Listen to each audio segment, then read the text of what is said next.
내가 VIP한테 얘기할 테니 절대 사표 내지 말아라. 임성근 전 해병대 사단장 구명로비 의혹을 증폭시킨 도이치모터스 주가 조작 사건의 공범 이종호 씨의 말인데요. 이 대화가 담긴 녹음 파일을 잘 들어보면 한 경찰 간부의 이름이 나옵니다.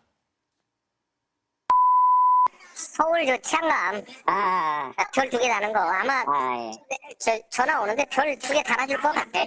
그래도 또 우리가 또 그 정도는 주변에 데리고 있어야 되지 않냐? 경찰 인사 청탁까지도 의심해 볼 수 있는 내용이죠.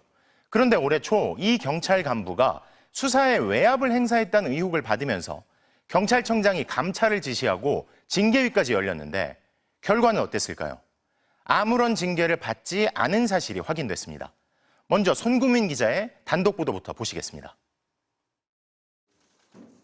서울 영등포 경찰서는 지난해 10월 인천 세관 직원들에 대한 수사에 착수했습니다.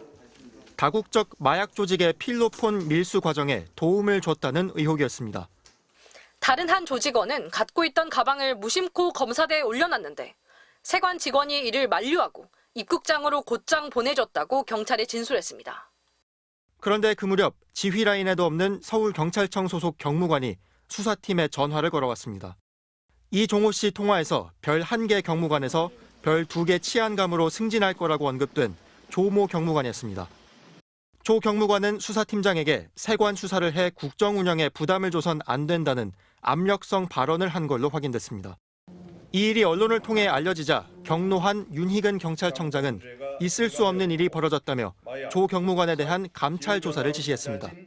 감찰 끝에 경찰청은 외압 사실을 확인하고 감봉 등의 징계를 내려달라는 요청과 함께 지난 2월 조 경무관을 인사혁신처 중앙징계위원회에 넘겼습니다.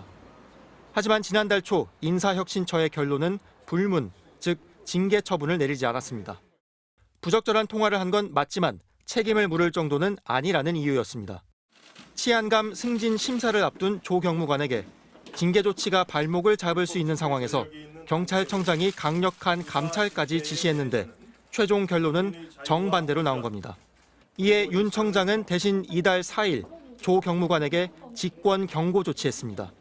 경찰 내부에선 징계를 요청한 건에 대해 경고도 할 필요 없다는 불문 통보를 하는 건 이례적이라는 반응이 나옵니다.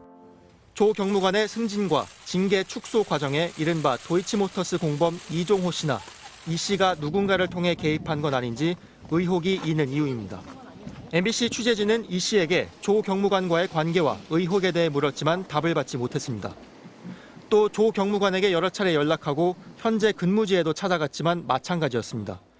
인사혁신처는 심의 사안에 대해 답하기 어렵다며 모든 과정은 독립적으로 운영된다고 말했습니다. MBC 뉴스 손구민입니다.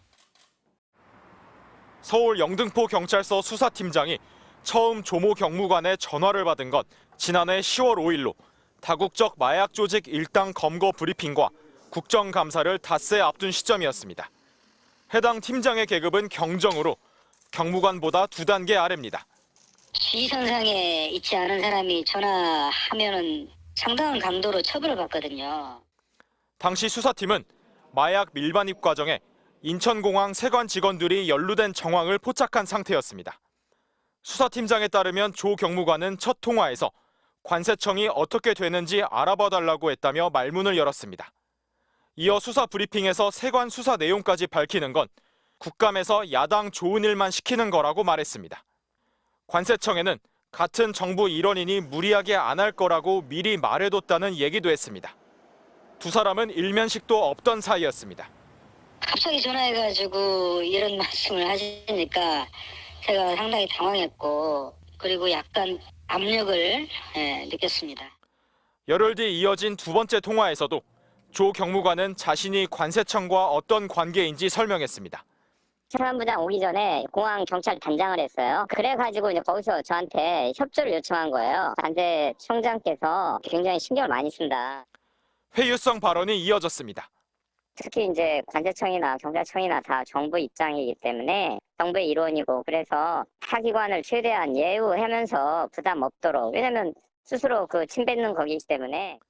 그로부터 약 한 달 뒤 세 번째 통화에선 조 경무관은 읍소하기 시작했습니다.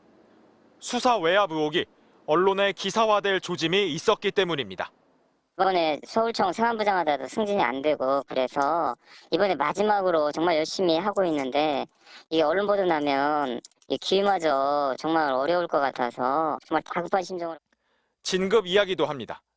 일단은 제가 이번에 진급을 하면 과장님을 위해서 열심히 뛸게요. 과장님, 저 좀 일단 살려주십시오. 고립무원이라고 하는데 제가 영등포 서장 출신 아닙니까? 결국 외압 의혹은 보도됐고 경찰청 감찰 역시 외압을 인정해 조 경무관에 대한 징계를 요청했습니다. 하지만 인사혁신처는 징계를 내리지 않았고 세관에 대한 수사는 현재 답보 상태에 빠져 있습니다. MBC 뉴스 변윤재입니다. 이에 대해 조 경무관은 마약 수사팀장에게 직접 전화를 한 건 맞지만 이것을 외압이라고 하기에는 경찰 조직의 시각에서 보면 좀 다른 부분이 있다고 해명했습니다. 조 경무관은 또 수사팀장에게는 언론 브리핑의 내용에 대해서만 물어봤을 뿐이라며 해당 팀장이 브리핑 내용을 상세히 설명해줬는데 외압이라 느꼈다면 그렇게 답변했겠느냐고 덧붙였습니다. 조 경무관은 이어 인사혁신처 판단도 부적절한 통화라고 한 것일 뿐 수사 외압이라고 인정한 건 아니고 경찰청장의 직권 경고도 수사 외압 때문에 받은 것이 아니라 부적절한 통화를 한 것 때문에 받은 것으로 이해한다고 말했습니다.